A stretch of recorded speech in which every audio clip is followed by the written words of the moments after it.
මං ඔයාලට අද පොඩි රහසක් කියලා දෙනවා. ඒක තමයි මේ ඩයිවර්ජන්ස් හරියට පාවිච්චි කරලා කොහොමද ට්‍රේඩ් එකකට එන්ටර් වෙන්නේ කියලා. මේක මම දැකලා නැහැ ලංකාවේ කවුරුත් කතා කරනවා මීට කලින්. ඒක නිසා වීඩියෝ එක ඉවර වෙනකම් බලන්න ඔයාලට ගොඩක් වැදගත් දෙයක් ඉගෙන ගන්න පුළුවන්. මේක මම පුද්ගලිකව පාවිච්චි කරන රහස් ක්‍රමයක්. ඒක නිසා මේ වීඩියෝ එකෙන් ඔයාලට ගොඩක් වැදගත් දෙයක් හම්බ වෙනවා. ඉතින් ගොඩක් අය මගෙන් අහන ප්‍රශ්නයක් තමයි කමෙන්ට් සෙක්ෂන් එකේත් අහන ප්‍රශ්නයක් තමයි කොහොමද අපි මේ ඩේ ට්‍රේඩින් කරන්නේ ඩේ ට්‍රේඩින් කරන්න හොඳ ස්ට්‍රැටජි එකක් කියන්න කියලා. එතකොට ගොඩක් අය පාවිච්චි කරන ස්ට්‍රැටජි එකක් තමයි මේ ඩයිවර්ජන්ස් කියලා කියන්නේ. RSI ඩයිවර්ජන්ස් කියන එක. ගොඩක් අය ට්‍රේඩ් වලට එන්ටර් වෙනවා මේ ඩයිවර්ජන්ස් පාවිච්චි කරලා. නමුත් ඒ විදිහට ට්‍රේඩ් වලට එන්ටර් වුණාට ඩයිවර්ජන්ස් යූස් කරලා ට්‍රේඩ් වලට එන්ටර් වුණාට ගොඩක් අය ලොස් වෙනවා. මේකට හේතුවක් තියෙනවා. මේක ඇත්තටම රහසක්, right? අපි බලමු මේකට හේතුව මොකක්ද කියලා. ඉතින් ගොඩක් අය හිතන දෙයක් තමයි මේ RSI ඩයිවර්ජන්ස් එකක් හැදුනට පස්සේ මාකට් එක රිවර්ස් වෙන්න ඕනේ කියලා. ඒ කියන්නේ මාකට් එක රිවර්ස් වෙන්න තියෙන මූලික ලක්ෂණයක්. නැත්නම් මාකට් එක රිවර්ස් වෙයි කියලා කියන්න පුළුවන් දෙයක් තමයි මේ RSI ඩයිවර්ජන්ස් කියලා කියන්නේ කියලා ගොඩක් අය හිතන්නේ. නමුත් ඒක යම් තාක් දුරකට ඇත්තක් වුණාට ඒක හැම වෙලේම එහෙම නෙවෙයි. ඒකයි ගොඩක් අය ලොස් වෙන්නේ. ගොඩක් අය හිතන මේක හැම වෙලේම මෙහෙමයි කියලා. නමුත් ඒක හැම වෙලේම එහෙම වෙන්නේ නැහැ. ඒකට පොඩි ක්‍රමයක් තියෙනවා, right? අපි පාවිච්චි කරන පොඩි ක්‍රමයක් තියෙනවා. ඒක මම අද ඔයාලට කියලා දෙන්නම්. ඊට කලින් අනිවාර්යයෙන්ම වීඩියෝ එකට ලයික් එකක් දාන්න. channel එකේ වීඩියෝස් බලන ගොඩක් අය channel එක subscribe කරලා නැහැ. right? ඒ නිසා ඔයත් channel එක subscribe කරලා නැත්නම් අනිවාර්යයෙන්ම channel එක subscribe කරගෙන bell icon එක click කරලා තියාගන්න.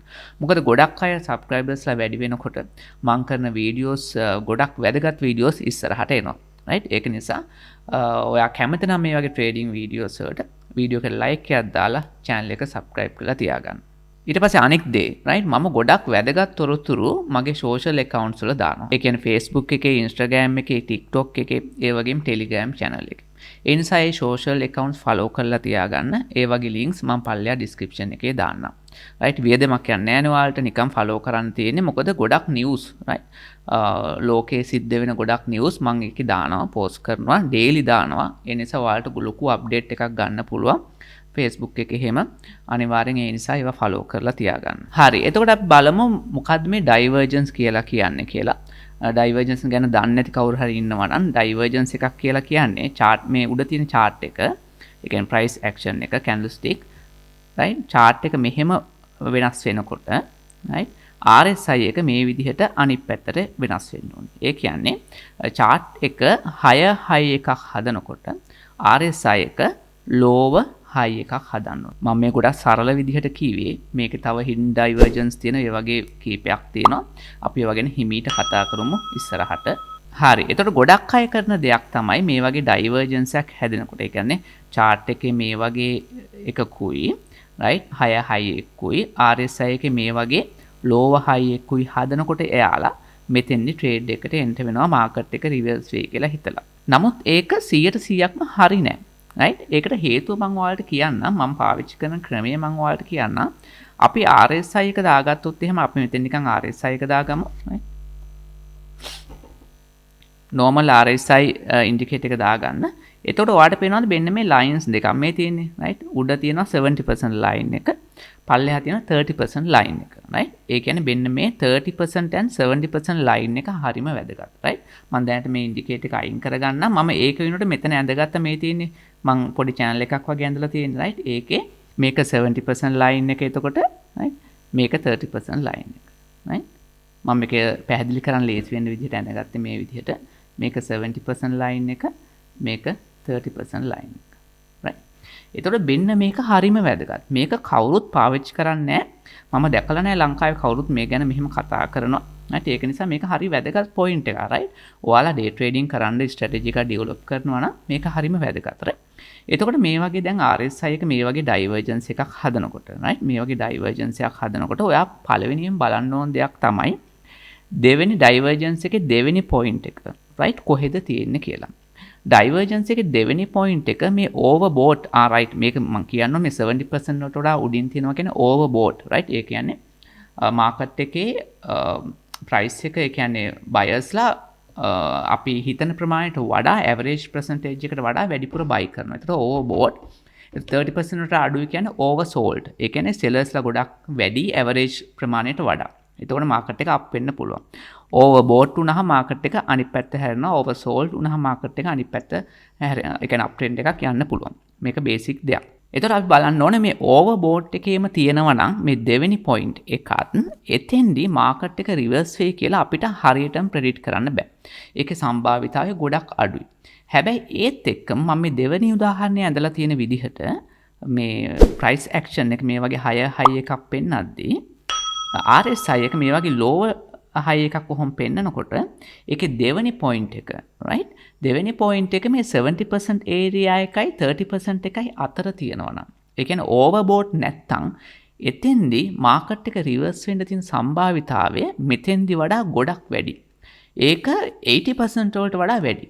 right ඒ කියන්නේ 100%ක්ම නෙවෙයි. ඒක හොඳට මතක තියාගන්න. මේක අපි මේ probabilities කියන්නේ right සම්භාවිතාවයන් කතා කරන්නේ. එතකොට මේක උනා කියලා 100%ක් මෙහෙම අනිත් පැත්ත හැරෙන්නේ නැහැ. right එහෙනම් අපි කෝටිපති වෙනවනේ. ඇයි? divergence එක අපි හැම වෙලෙම $1000ක් විතර දාලා 100% 100x leverage කරලා right trade කරන්න පුළුවන්. එහෙම කරන්න බෑ. right මේක සම්භාවිතාවයන් මේ අපි කතා කරන්නේ. මෙතෙන්දි වෙන සම්භාවිතාවයට වඩා 80% වලට විතර වැඩි සම්භාවිතාවයක් තියෙනවා මෙතෙන්දි මාකට් එක රිවර්ස් වෙන්න. right වෙන්න මේ කාරණේ හරිම වැදගත්. මේක පොඩි කාරණයක් වෙන්න පුළුවන්. නමුත් මේක ඔයාගේ ට්‍රේඩින් ලයිෆ් එකම වෙනස් කරන කාරණයක්. right වෙන්න මේ පොඩි කාරණා තමයි හරි දක්ෂ ට්‍රේඩර් කෙනෙක් normal retail trader කෙනෙක්ගෙන් 99%ක්ම ට්‍රේඩර්ස්ලාගෙන් වෙනස් කරන කාරණා. මොකද මේ වගේ දේවල් අපේ කොහේ courses කරත් right කොහේ YouTube videos බැලුවත් right මොන පොතපත කියෙව්වත් මේ වගේ දේවල් කොහෙවත් සඳහන් කරන්නේ නැහැ. මේවා අපි experience එකෙන් ගොඩනගා ගන්න දේවල්. right එතකොට මේ වගේ ඒවා අපිට ගොඩනගා ගන්න අපිට ඉගෙන ගන්න අවුරුදු ගාණක් යනවා. right මොකද අපි කරනකොට අපි කරන mistakes right අපි ආපහු පස්සට ගිහිල්ලා අපේ trading journal එක බලලා ඊට පස්සේ අපි ගත්ත trades වැරදුණු තැන් බලලා ඒවා අධ්‍යයනය කළා තමයි අපි මේ වගේ strategies ගොඩනගා ගන්න. right මේක එක එක්කනට ආවෙන එකයි. දැන් මම මේක මෙහෙම කරාට වෙන අයට වෙන ක්‍රම තියෙන්න පුළුවන් මේක confirm කරගන්න. right මම දැක්කා තියෙන ලංකාවෙත් divergence පාවිච්චි කරලා trade කරන හොඳ traders ලා ඉන්නවා. එයාලා සමහර විට වෙන ක්‍රම පාවිච්චි කරනවා. මමත් වෙන ක්‍රම පාවිච්චි කරනවා. මේක එක ක්‍රමයක්. right එතකොට මේක ඔයාට ගැලපෙන්නේ කොහොමද කියන එක ඔයා chart වලට දාලා right back test කරලා බලන්න. right තම තමන්ට ගැලපෙන strategies වෙනස්. ලෝක traders ලා ගත්තොත් එහෙම ඔය ඉන්න හැම ට්‍රේඩර් කෙනෙක්ම එකම ස්ට්‍රැටජි එකේ නෑ. right එකම ස්ට්‍රැටජි එකේ ඉන්නවා කියලා කීවත් එයාලගේ පුද්ගලික පොඩි වෙනස්කම් තියෙනවා. දැන් මම පුද්ගලිකව ඩේ ට්‍රේඩින් මම කරන්නේ නෑ දැන් ගොඩක්. මම ඉස්සර කරා. මම දැන් කරන්නේ swing trading right long term swing trading මම කරන්නේ with high capital with low leverage right මේක මම personally හදාගත්ත ක්‍රමය right එතෙන්දී මම divergence use කරන අවස්ථා තියෙනවා. නමුත් මම එතෙන් divergence use කරන්නේ 4 hour right ඊට පස්සේ daily වගේ charts වල. හැබැයි මම 1 hour chart වල බලනවා හරි point එකකින් මට enter වෙන්න තියෙනවා නම්. ඉතින් ඔයා කැමති නම් මගේ personal trades follow කරන්න, මගේ personal Google sheet එකට access ගන්න, මගේ VIP Telegram channel එකට access ගන්න. right ඒ වගේ මාව personally contact කරගන්න ඔයා කැමති නම් Patreon group එකට join වෙන්න පුළුවන්. ඒකේ link එක මම පල්ලෙහා description එකේ දාන්න. ඒ group එක ඇතුලේ මේ වගේ මම educational videos ඉස්සරහට කරනවා. daily videos මම කරනවා ඒකේ. market analysis ඒවා මම කොහොමද trade වලට enter වෙන්නේ කියන එක කතා කරනවා. ඉතින් කැමති නම් group එකේ join වෙන්න ගොඩක් කාරණා ඔයාලට ඉගෙන ගන්න පුළුවන්. හරි එහෙනම් ඔයාලට සුබ දවසක්.